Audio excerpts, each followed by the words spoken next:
build it, he will. It's the Skinny on Sports Podcast with Aaron Cow. I throw balls far. You want good words? Data language. Talk real sports with a real man. Come after me! I'm a man! I'm 40! And now, here's the be-all, end-all, know-it-all of high school, college, and pro sports. Aaron Skinny Cow with the Skinny on Sports. We're talking about practice, man. I'm the MVP. Welcome on into your Friday version of the Skinny on Sports, 98.1 FM, 1240 AM, KADSD Sports Animal. Jared Atha back in studio. We have Aaron Kalk on the road again. He is heading down to Childress, Texas, to the tournament down there, following the Big Elks in the Elkette basketball squads. We'll get a full update from him coming up. And, of course, it is a Garrison Financial Friday. And Scotty G is with us in studio, which, quite frankly, until he rolled on in here, I totally forgot. Because it's been one of those weeks, Scott. It's been one of those weeks where all these basketball tournaments are happening, and our minds are just going crazy and making sure we get them all covered and everything. But I'm glad you're here. Hey. Because Aaron's on the road. I think he's still on the road. He was really worried that he was going to run out of gas. He forgot to fill up the tank. Did you make it, Aaron? Are you? No. No? No, it is. I mean, I'm on the way. Not there yet. It's white knuckle time. But so you're the episode of Seinfeld where you just the light is on. Exactly. With 17 miles on the sign, the light came on. So you got 17 miles to go. It doesn't tell you how many miles you have to empty? No. What kind of an old, antiquated car are you in? Oh, I'm sure it does. I just don't know how to do it. So. He's in one of the company cars. Oh, okay. Yeah, the FJ. I'm sure it tells you. I have no idea how to do it. All right. So, Well, I was gonna get on you for not filling up last night, but I guess you showed up this morning and it was. Well, who do we need to throw under the bus? I planned on stopping at Wellington, and I passed the first gas station thinking there was another one a little bit further out, a little bit further south, and there wasn't. So at that point, you make the decision: you either turn around or you man up and see how far it'll go. And here we are. And so if just a random cuss word comes out of my mouth, you'll know that I didn't make it. Put on those walking shoes. I bet speaking of cuss words, I bet there was a whole bunch of them at the Garrison house last night. Oh, as the putrid New England Patriots were putting up 21 on that vaunted Steeler defense. Oh, my gosh. What? Now, wait a minute now. All 21 were not on the Steeler defense. We threw 2 or 3 touchdown passes.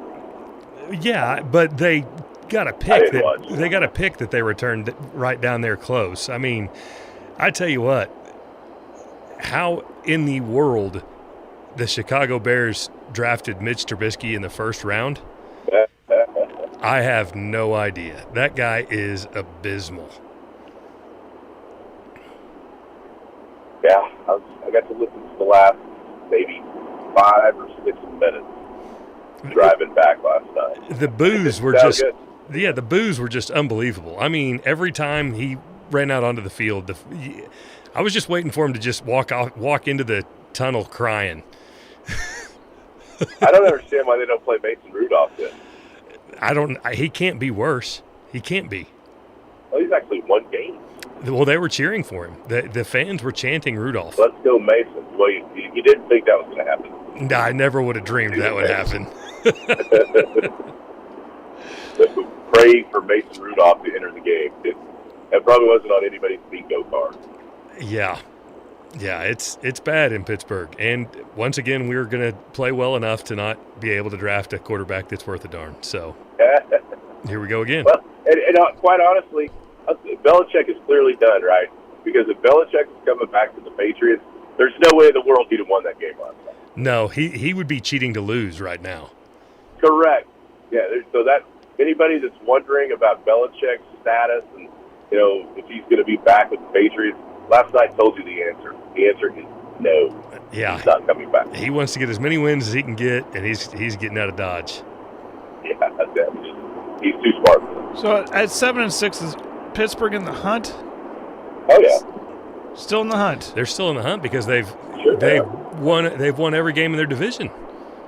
Yeah, that's true. So, I don't know. But do you want to be? Going to play just good enough to get a. Not with Uncle Mitch. Yeah, no. Leading the way. So what's it going to fit? What does it just? Is that as simple as that? You got to get a better quarterback, or They can't block anybody either. They can't That's block a big anybody. problem. It is a huge problem. They can't block anybody. We do have to we have to revamp the entire offensive line. It's bad. But them and the Jets are super similar to me. Rodgers got hurt. Now the Jets don't have a quarterback, and they have a really good defense. They can't block anybody. Steelers are very similar to the Jets, I think, in that way. The only difference is that they didn't, they lost their quarterback too later on in the season. Please. It also wasn't a Hall of Famer. comparing us to the Jets. Oh my gosh. I hope that doesn't turn into a 20-year. I just mean right now.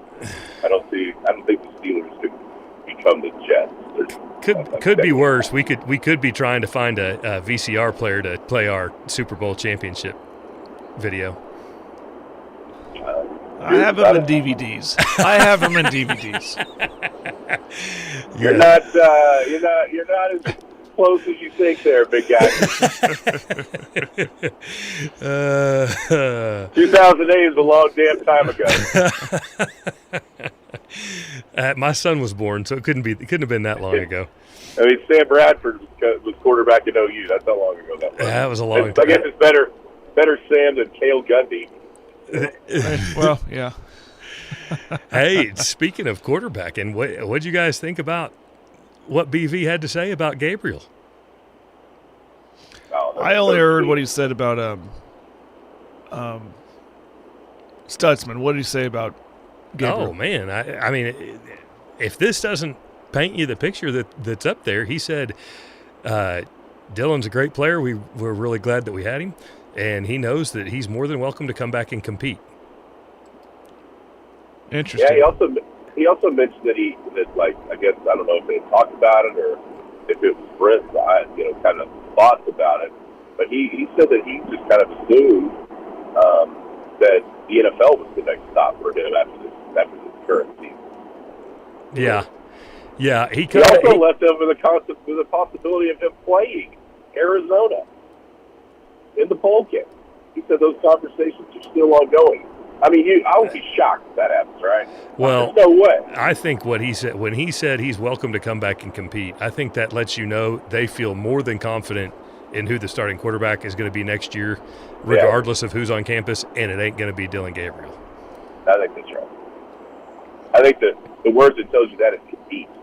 Exactly. Yeah. Yeah. And the way that he said it, he's more than welcome to come back and compete. Has there ever been somebody that says they're going to the portal that then went and played the bowl game? I don't think that's ever happened. Not somebody of name, somebody, it'd be unprecedented, wouldn't it? If he said, hey, I'm going to the portal, but I'm going to give you one more game. Yeah. Can you? Yeah, I mean, if you're, I don't know. I don't know. If you're officially in the portal, I don't think you can. Now, the one thing about that is we all knew Caleb Williams was going to the portal, but he wasn't actually in the portal until after that Alamo Bowl 2 years ago. Correct. That's true. That's correct. Yeah. So I guess I don't know if Venables would have said that if you couldn't. Well, is his name actually in the portal, or is it just, hey, he's going to be? He declared it, but he hasn't officially filed it. Maybe that's it too. I don't know. And the other thing, and I mentioned the Stutzman side of things, where that's what I did hear, or a clip I saw was Venables saying, we're going to that's on his time when he wants to make that official announcement. So he wasn't committing to Stutzman actually declaring for the NFL, which you haven't seen. There's always been these reports, but you haven't seen officially anything from him. And so I wonder if he's trying to persuade him maybe not to go. I don't know. Do you think that Stutzman is going to be that high up on a draft pick board yet? He's grading out from what I saw. He could first or second round, low first, high second. That's money. That's money. That's money right there. You can't.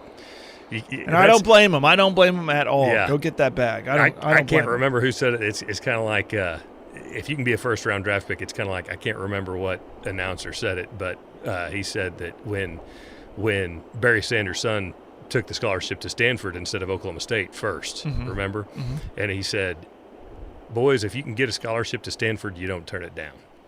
Yeah. And it's kind of that's right. Well, it's like when first if you think you're going to be a first-round draft pick, you don't play another year of college football. You're right. Well, it's if you get that card, I mean, it's one thing that you think it, but when you get that card that says first or second, I mean, what can he do to improve his stock necessarily? He can't get any bigger. He can't get any faster. You know, it just kind of is what he is, right? Yeah. Right. Yeah. He's the player he's going to be. He can get more injured.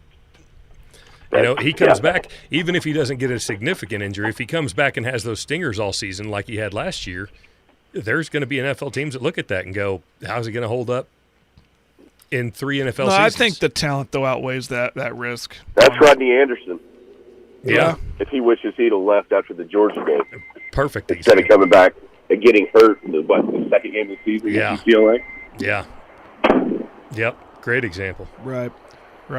Okay, what else was on my mind? Who has declared from Oklahoma and Oklahoma State? Do we know have any of the players for the portal? Have any of the Oklahoma State players declared for the portal? Well, yeah, that was the one that was going to come. Gundy's son declared. Gundy's son declared, yeah. You know who I'm talking about. No. I want to know what that running back's going to do next year. Yeah, I don't know.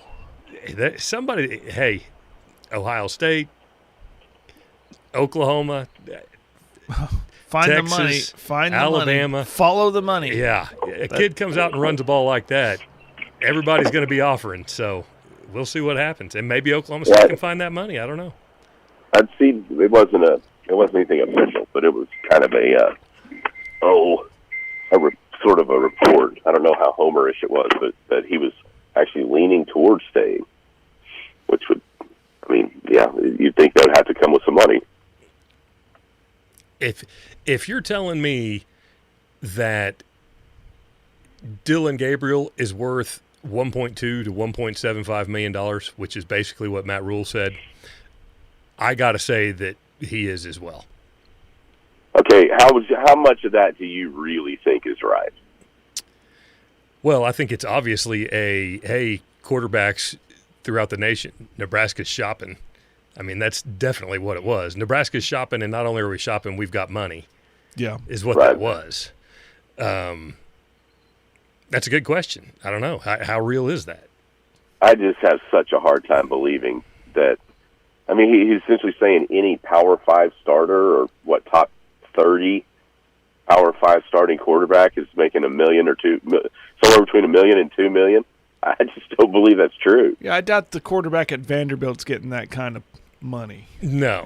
I mean, but where does it stop? Well, and I doubt, I can't imagine that oh gosh, I'm terrible at names. Last year, Oklahoma State's quarterback last year that went to Mississippi State and sat on the bench. Surely he didn't get $1 million. Well, okay, how much do you think Dillon Gabriel got paid this year at Oklahoma? That's a good question. I would be shocked if he got $1 million, right? Well, and here's my thing. Why do we not know that? How is that not knowledge, public knowledge? It's great. That's that's going to be on tax returns. That's going to be on, and somebody paid it. How do we not know this stuff?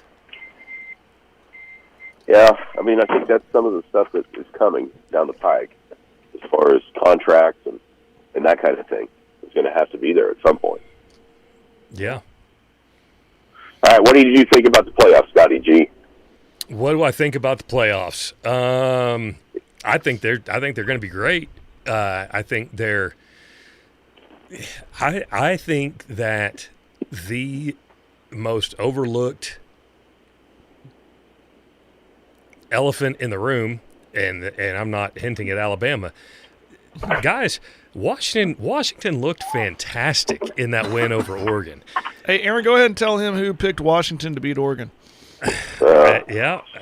We're still running the promo from the 2019 Super Bowl about the Patriots beating the Rams and Edelman being the MVP. So you'll be able to hear who Jared picked. in the Washington-Oregon game. The point is, I totally agree. Heaven forbid Michael Penix really win the Heisman on Saturday. Yeah, that's probably not happening. But I'm with you, Scott. I think I've always liked Washington. I think Scott was going to say he didn't think Washington was very good. I didn't think Washington was very tough defensively. And in that game, they looked extremely tough defensively. I thought Washington was the Pac-12 score 60 points, get in the playoffs, score 35 points, and the other team scores 42. Okay, so here's the crazy stat about Washington that I saw going into that game. Since DeBoer has been there, they are undefeated in however many games. I think it was like 41 games. They are undefeated when their defense gives up less than 40. They're 1-2 if they give up 40 or more. That's nuts to me. Think about how many games that you see teams lose 31-38, 34-38, 35-31, and they haven't lost a single one of them. As long as they keep Texas under 40, history tells you they'll win. That's a good point. That's interesting. That's going to be hard to do because right now Texas' offense is humming. You know, who's the guy that's sitting around and goes, well, yeah, this is their record, but how many have they lost when they've kept somebody under 40 points? Degenerate gamblers. That's who's doing that. Yeah, it probably was some sort of gambling deal. Yeah. So I'm not downgrading Washington at all. I do think that at this point in time, I would say Michigan's going to win it all. Did Florida State get screwed? Did Florida State get screwed? Yes. I like the way that you put it the other day. Not only did they not get the most deserving teams, but they didn't get the best teams either. Mm-hmm. I think that's dead on. I mean, what are you looking for? Because everybody knows that Georgia is one of the top 2 teams in the country. Still are. You know, and like you said, if we're going to start talking about, well, so and so's hurt and so and so's hurt, well, then, you know, how many times in the past did we see quarterbacks go down going into the championship game, but they still put those teams in? I think that it is disgraceful that they did this the year before the 12-team tournament. I think it's wrong. Do I think that Florida State is one of the top 2 teams, top 3 teams? I don't think Florida State's probably one of the top 10 teams right now without him at quarterback. However, not only did they beat everybody on their schedule, they purposefully went out and lined up SEC high-caliber SEC teams, historically high-caliber SEC teams, to try to make their schedule tougher.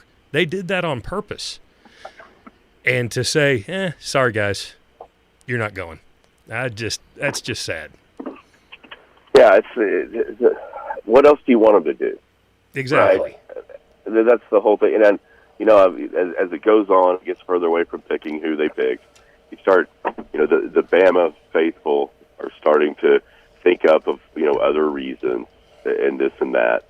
And so you get to like, well, Florida State's best win against LSU is Alabama's 3rd best win. Well, I mean, that's so semantics, though. I mean, I just the point of the deal is to win the games. Yes, does their offense look bad? It looks bad. There's no doubt about that. But what about Michigan's offense? Let's look in the middle of the Ohio State game when Zach Zinter went down, their offensive lineman. What has the production been like for Michigan since then? Yeah, well, nobody cares because and it's an offensive lineman. Yeah. No, that's and a great Michigan's point. in the Big Ten, and they're going in. The Bleacher Report hit the nail on the head without even realizing they did it. They put out a post the other day that executives at ESPN had told them that Florida State out, Alabama in, saved them like $150 million in ad revenue, eyeballs, revenue stream. There you That's go. what it is. Absolutely, that's what it is. I'm not some sort of conspiracy theorist. I don't mean the money, but the committee did not have the cojones to keep the SEC out. Yeah. And that's just the truth. I don't care what anybody, how you want to argue. And I'm not saying they're wrong, by the way. I mean, when you look at the way that the SEC has dominated since Texas won their last national title in 2005, the SEC has been by far and away the preeminent conference in college football. They've won the major games that they have to win at the end of seasons, and that's why they get the benefit of the doubt. Does anybody not think Georgia or Alabama, if they're not, if they're out, all you'll hear is, well, if they'd have been in, they'd have won that thing. If they'd have been in, they'd have won that thing. So they're always going to get the benefit of the doubt, at least for right now. And with 12, I think it may even be more of that case. Yeah, well, like Jeremy Robbins just chimed in on the message board, and he says, Scott, if it were OU in Florida State's spot, would you still have the same opinion? I absolutely would. I just said what I said. I think Florida State should be in the playoff. Yeah, they did what they were supposed to do to get to the playoff. Yeah, it's not about who it is. It's about what this team did. It's not about the name. It's not about this versus that. It's about they went undefeated. I've been on this bandwagon. I've been on this beating this drum since they won the ACC championship, and I had people tell me they don't look the part. I don't care what they look like. Doesn't matter. They went undefeated. They did their job. They did what was asked of them. They went undefeated. They're a Power 5 conference team that won the conference. I don't care, and it's a disservice to all those kids, the other kids not named Travis, right? Hey, the defense, I think, looks great. It looks like a playoff defense. How do you know Florida State doesn't go in there and get 2 picks in the first game and win 14-10? Yeah. And they're in the championship. Right. And like Skinny said earlier this week, you can't say they don't look the part because everybody said that TCU didn't look the part in the championship game last year. Guess what? They won the first game. They had to win the first game to get there. They put the beat down on Michigan in the first game. Right, yeah. Well, so I think the defense thing is a great point because I had that stat the other day. Since Jordan Travis went down, they've faced 38 drives that weren't like end-of-half drive, where you take a knee and move on. Actual, where the other team had the ball trying to score touchdowns. And the other team scored 1 in 38. Golly. Once. Wow. Yeah, and I mean, it's not like Louisville was – I mean, is Louisville a top 10 team? I don't think they're a top 10 team, but they're certainly a top 15 to 18 team. I mean, they had a great year. And it definitely hurt that Louisville lost to Kentucky the week before in a gigantic rivalry game. And it's funny how that narrative works when it works and it doesn't when it doesn't. So Louisville doesn't get the benefit of the doubt losing a in-state rivalry game. But, Auburn, golly, it's the Iron Bowl. Yeah, they pulled it out in a tough rivalry. Yeah, exactly. So, I don't know. I hate it because, well, for one, there is no criteria. People trying to point into this and that, and that's the criteria to get there. There is no criteria. Money is 11 criteria. or 12. Well, that too. And there's 11 people, and whatever they think it goes. And quite frankly, it's 11 people that I don't really know that I want to put college football's future or the end of the season tournament in those people's hands. But I don't know who else to do it because if you think about old coaches, well, good God, the guy that comes on after us, I don't agree with about anything he says. That's a good point too. Those old coaches I'm serious, but they're so set in their ways and they're so set in their beliefs that it doesn't even matter what happens on the field. I mean, if you want to get away from like merit-based and results-based decisions, the last people you need is old coaches. I'm telling you right now. Well, but, another thing a great point that I heard earlier this week and that people are kind of pushing to the back burner is karma is a you-know-what. And 2 years ago, the call was there for a 12-team playoff. The call was there. The demand was there. Everybody wanted it. And the ACC did everything in their power to squash it. And they did squash it. Well, man, and I will give Jim credit. He said this the other day, and he's exactly right. Because, we listened to him. As soon as that alliance occurred, it was the Big Ten, the Pac-12, and the ACC. Yep. And as soon as it happened, he made the point of Well, this is just the Big Ten telling the Pac-12 and the ACC what to do. And guess what? 2 years later, first off, the Big Ten killed the Pac-12. And them telling the ACC what to do kept an undefeated ACC team out of it. Yeah. Yeah. So. Anyhow. Yep. Who wins the Heisman? Who wins the Heisman? I don't know. I think it's Daniels. I do too. I think his numbers are too good. I don't want it to be him because of the 2 losses. He didn't play for a conference title. 3. 3 losses, thanks. Yeah. Didn't play for a conference title, but the numbers kind of trump all of that, right? Just because what we said earlier, I want to look smart, and I picked Penix Jr. I picked him back in September as my guy to watch for the Heisman, and I'm hoping – yeah. But, I mean, I knew he'd get the invite, but they said it right before we went on air. The Bo Nix versus Penix thing, it almost kind of cancels each other out. They kind of have similar numbers. They're in the same conference. They've played each other. So, but see, Daniels, though, the thing that bothers me about all of it is if we're going to talk about numbers, what's Marvin Harrison Jr. even doing there? I said that this week. It's a joke. I mean, he's nowhere near the best as far as numbers. He's nowhere near. He's not even close. He's like 18th in yardage. It's crazy. But here's the deal: if you don't think that people like not necessarily us, but in this business can affect things, it's Marvelous Marv. Think about that. Think about what Gus Johnson, just one kind of blurting something out, has done for multiple people. Hollywood. He just fired that out there in that Bedlam game, and it stuck. Yeah. Marvelous Marv sticks, and then you've got kind of something to work off of there. Yeah. Yeah, it's a good point, but I don't know. I really would love to see, at least when we were, when I was a kid, you guys are a little younger than me. I remember when there would be an offensive lineman get invited.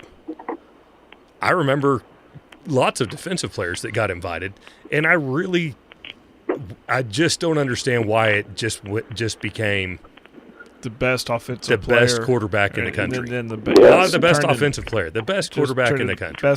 Best quarterback on one of the best teams. And normally it's the best team. Yeah. And I mean, I think I know what it is. I think it's because the people that get to vote, USC, how many votes do USC do they have attached to this deal, and how many votes do they get to put in there?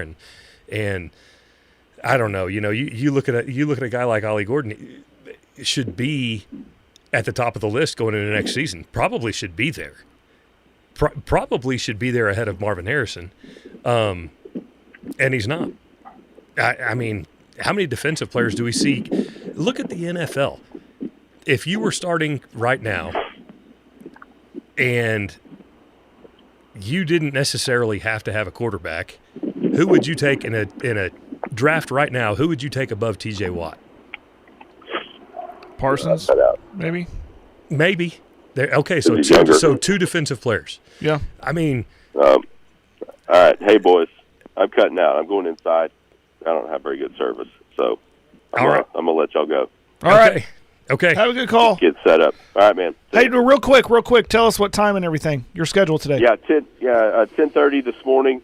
We've got the Big Elks and Vernon Lions, and then immediately following that one, scheduled for 11:45, Elk City Elkettes and the Spearman Lynx-ettes. I've never heard of that one. The Lynx-ettes, and then if the boys win this morning, they'll play at 3:30 against the Wellington and I've got it right here. Trying to remember. I was looking at Wellington and Valley, wherever the Valley is. They'll play that game at 3:30. If the boys win, they'll play twice today. Okay. Very good. All right. Hey, last thing. Hey, one more thing. Yeah. Army, Navy, who you got? Navy always. I got America. America wins in that game. America. All right. Navy always. All right. Have a good one, Aaron. All right. And we'll talk later. All right. Take care. Great weekend. Bye. Hey, let's take a break. You want to hang out all hour? Sure. Awesome. Because I hate doing this show solo. I got you, So, man. Appreciate Let's it. We'll Let's take do a break. It is a Garrison Financial Friday on the Skinny on Sports. Much to talk about. We got a lot of high school basketball to talk about. We'll do that coming up next. It is Paragon TV. No, that's happening all day today. I am out of my mind right now, wired.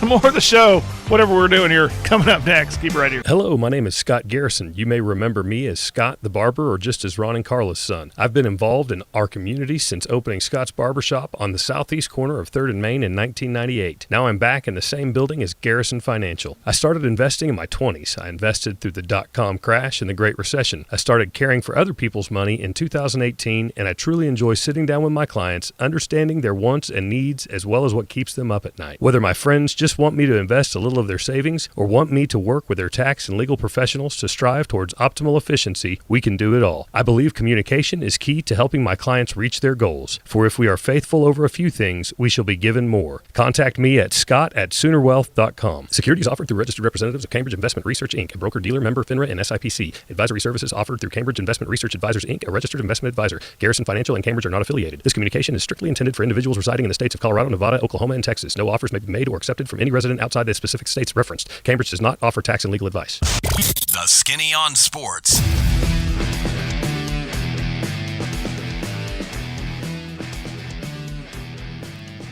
Welcome back, Skinny on Sports, 98.1 FM, 1240 AM, KADSD Sports Animal. Jared Atha in studio. Aaron on the road. He is going to be calling. So he had to leave or had to cut out early to get ready for his broadcast, which is coming up at 10:30. Big Elks and the Elkettes down in Childress, Texas. I was saying yesterday, Scott Garrison, of course, there's a Garrison Financial Friday. He's in studio with us. I was saying yesterday, that tournament down there is so odd because there's this potential of, first off, there are a ton of participants in it. And Elk City is carrying the Oklahoma flag. They're the only team from Oklahoma down there. The rest are Texas teams, I believe. Could be New Mexico, who knows. But there's so many participants, and you just heard him say if the Big Elks win today, they'll play again at 3 o'clock. 2 games, 1 day.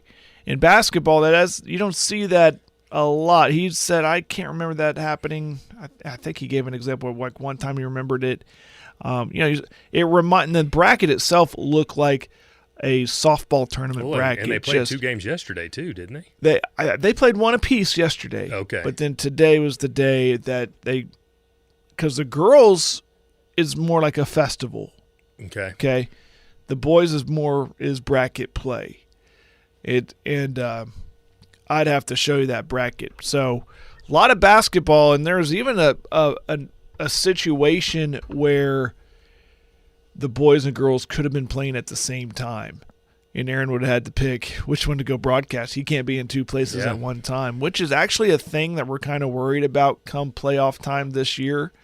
There's a new playoff format, but structure, I guess is a better word to use, that where you could see one girls team, high school girls team, go to one location and one boys team go to another and play at the same time. And that is our nightmare as broadcasters, because what are we going to do? We're gonna make somebody mad. We're gonna make some parents mad because we're not. You're not gonna call me in to do basketball. I can tell you that. I almost called you at 3 a.m. last night or this morning. Not feeling so hot, and you can probably hear it in my voice. I'm still trying to cough it out. But so anyways, it's interesting. It's interesting. Yeah. But what Aaron's doing down there is really, really interesting. I'm up in Moreland today, back up in Moreland for day two of the Holiday Classic tournament up there in Moreland. I can't remember how long this tournament's been put on. It's been put on for quite some time, and it's always a really good tournament. Great participants in it. Canute, both girls and boys, got easy wins yesterday. The girls had a feeling they would. They took on a JV team from Enid. Not often does a team, a Class A school, take on a Class 6A school, unless your name is Sealing.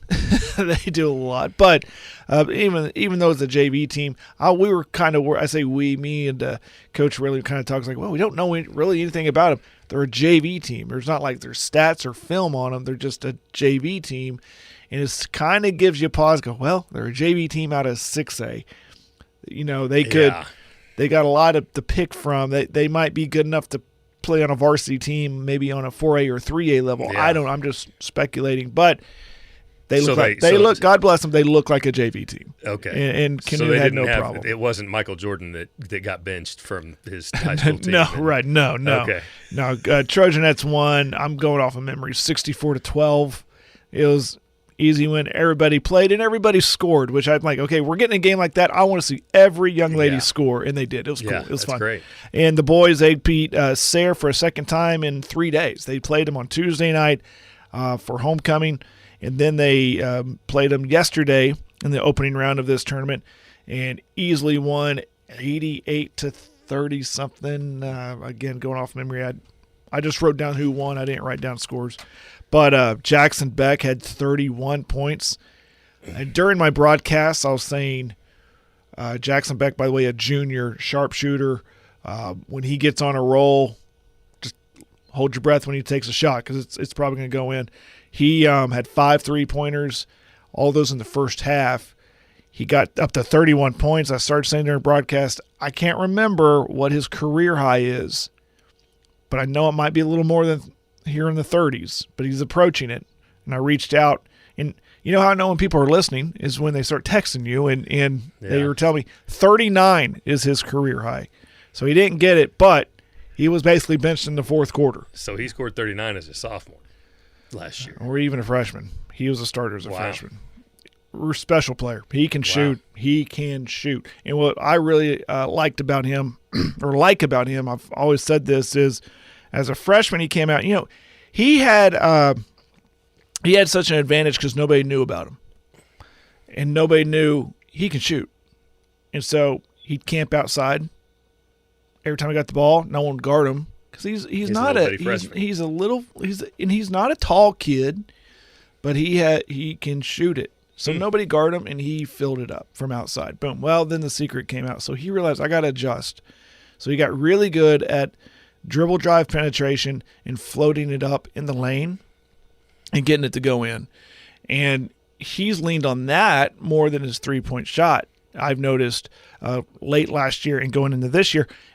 But like I said, when he gets in rhythm with his three-point shot, he's lethal. Beautiful thing to watch. It's fun to watch. He didn't get that coordination from his Uncle Joe, I can tell you that.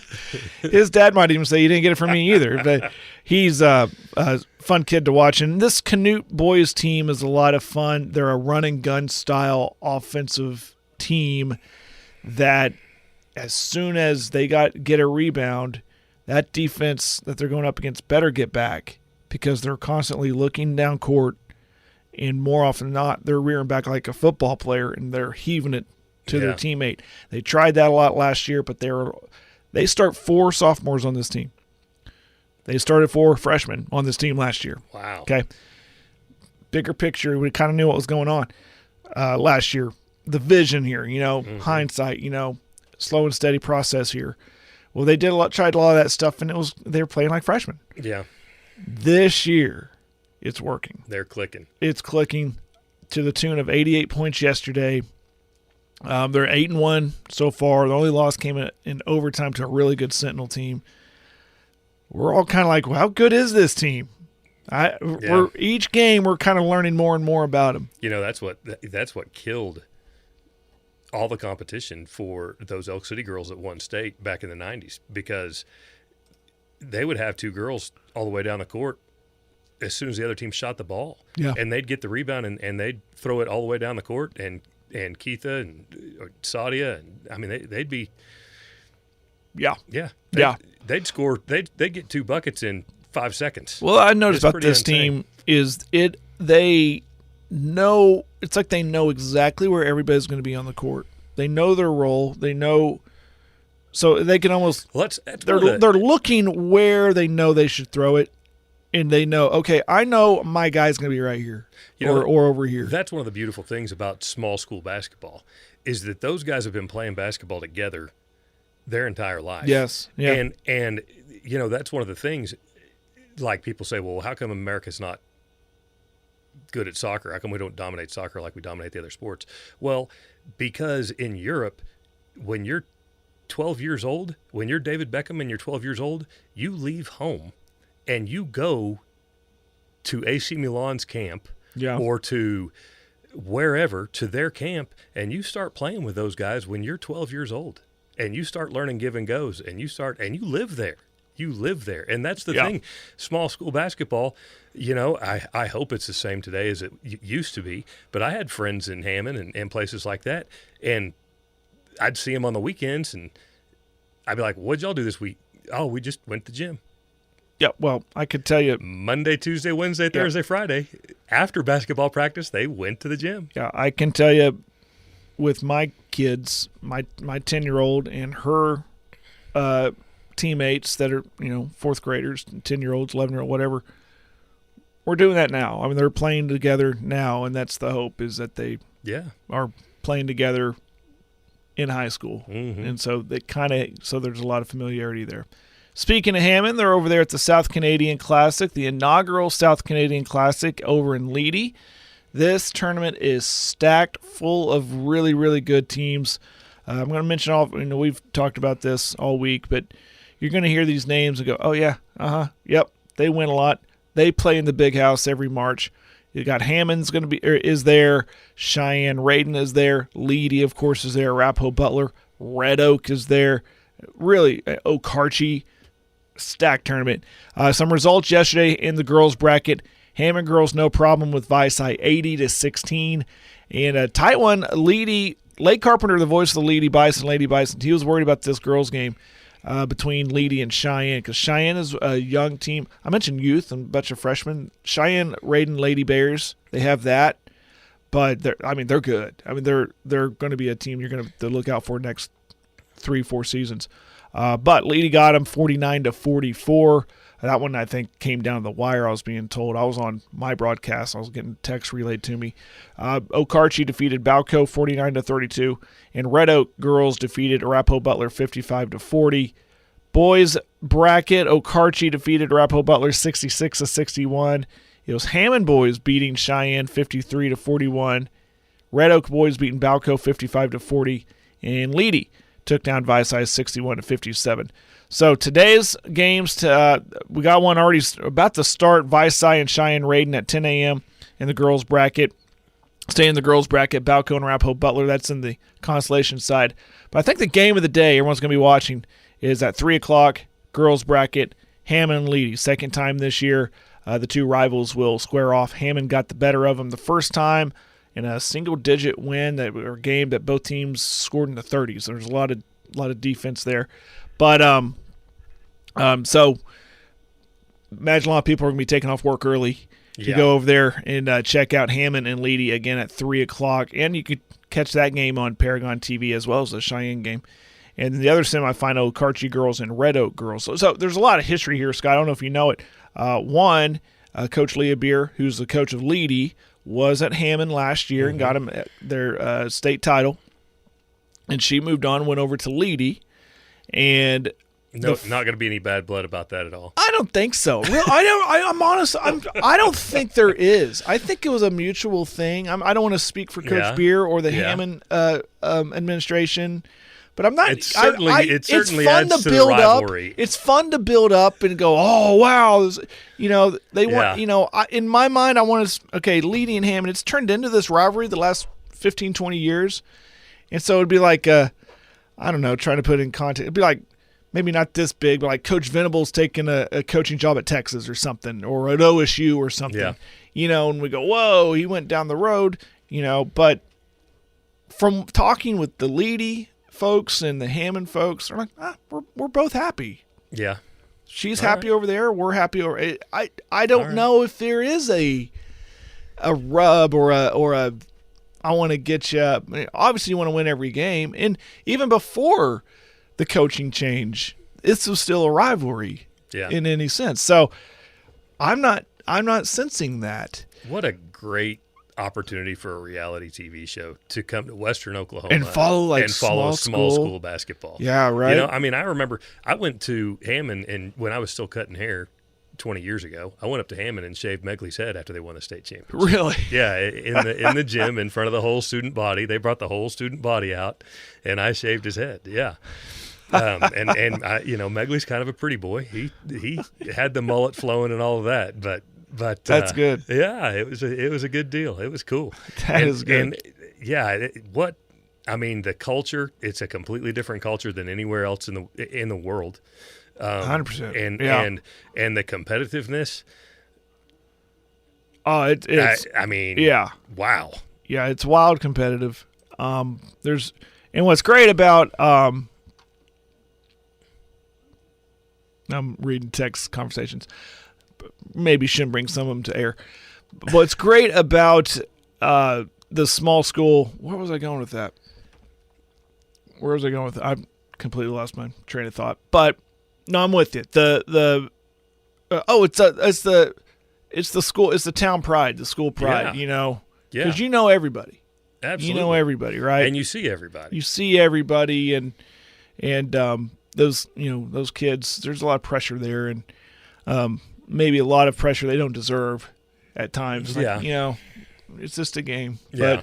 But it's fun when they're winning. It's fun when your teams are winning, and we talked about, there's the 5-county conference tournament that went away. Last year was the last year for it. And there's this tournament, the South Canadian Classic. Kudos to Leedy. There's a lot of familiar teams that were in the 5-county tournament and are in this one. But that 5-county tournament, though, you go any Saturday. Any game on Saturday, whether it be for consolation, championship, third place, whatever, wherever the gym was, it was packed. Yeah. It was absolutely packed.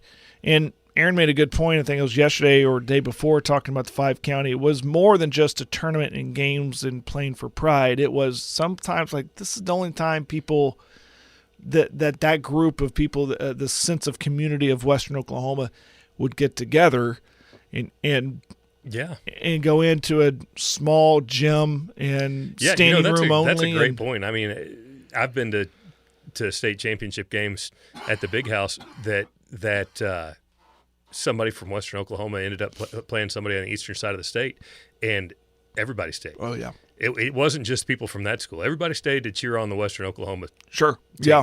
Yep. So, yeah, it was packed. Yeah. Yeah. It's insane. Yeah. And did you know this year is the last year for the Big House? Yeah. That's it. Yep. And that's going to be a little sentimental, Very much so. I know for me personally, I'm, called a lot of games in there, and that last game on that Saturday, that's going to be a little like, well, this is it. Walking out of this building for the last time. And I've been walking in this building since I was a tiny kid. I remember my dad and my mom bring me, it was a weekend you reserved.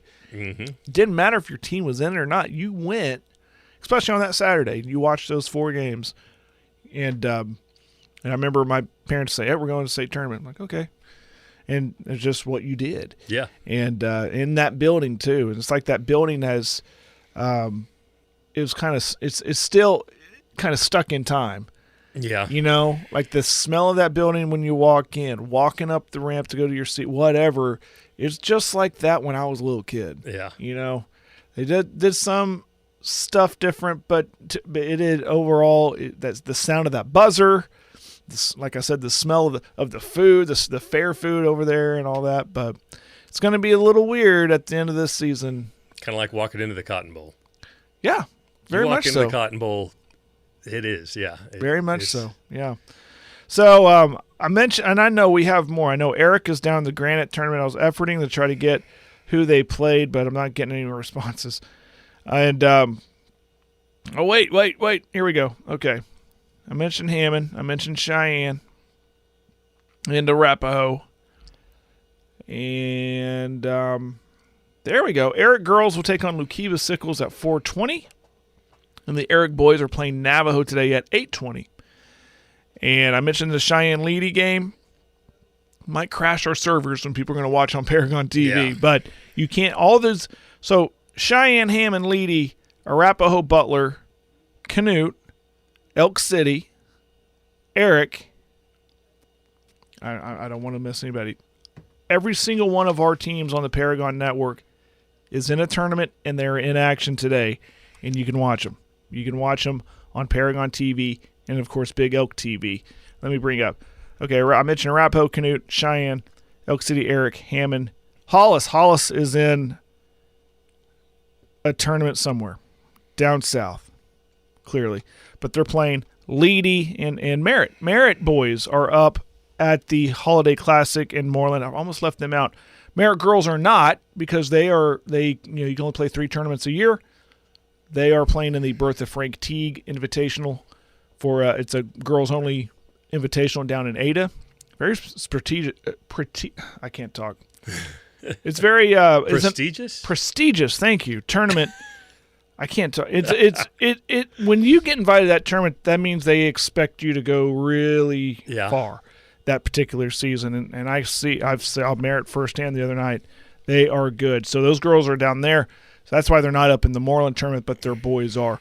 They will take. Oh, why did I even mention this? It's Merritt and Canute today. The boys. Oh, wow. That one tonight at 7:55.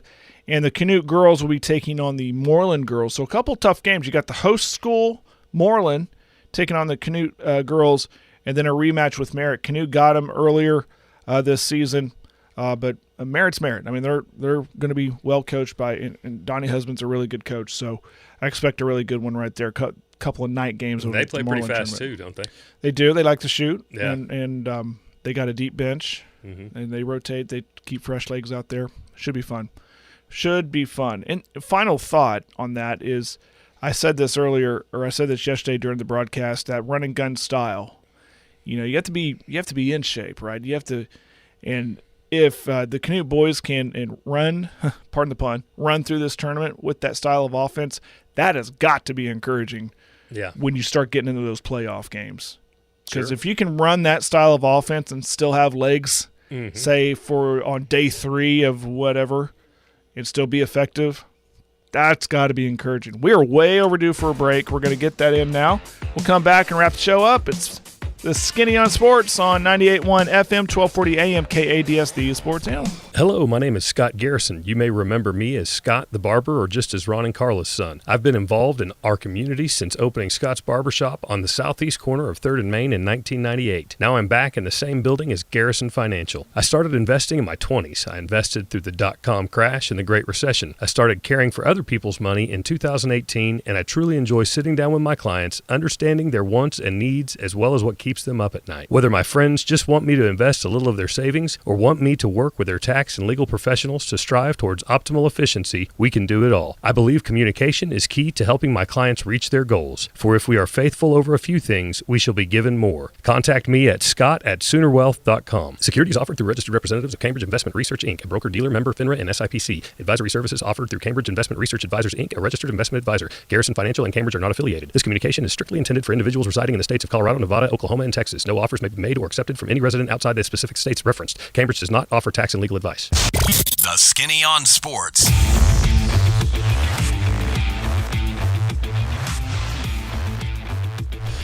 All right. Welcome back. Wrapping up the show here on a Friday.